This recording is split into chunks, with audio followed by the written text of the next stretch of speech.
Hello বন্ধুরা, আসসালামু আলাইকুম। আপনারা কি জানেন আপনার চ্যানেলটা কাস্টমাইজেশন হয়েছে?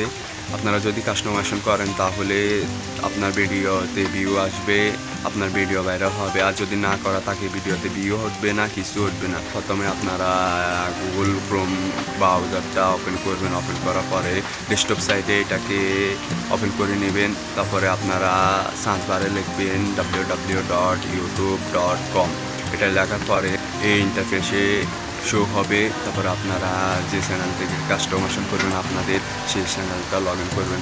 তারপরে নিচ থেকে কর্নারে দেখতেছেন সেটিংয়ে টিপ দিবেন, দিবার ডেসক্রিপশন দিবেন, ট্যাগ দিবেন, কিওয়ার্ড দিবেন। তারপরে আপনারা বিভিন্ন সেটিংগুলোকে আপনারা সুন্দর করে এনাবল করে নেবেন। তারপরে আপনাদের ভিডিও 100% বলতেছি আপনাদের ভিডিও র্যাঙ্ক করবে, আপনাদের ভিডিওতে ভিউ ঘটবে। আপনারা যদি আমার এই কথাগুলো মনোযোগ সহকারে শুনেন, তারপরে আপনারা যদি সেটিংগুলোকে এনাবল করেন, সুন্দর করে সাজান,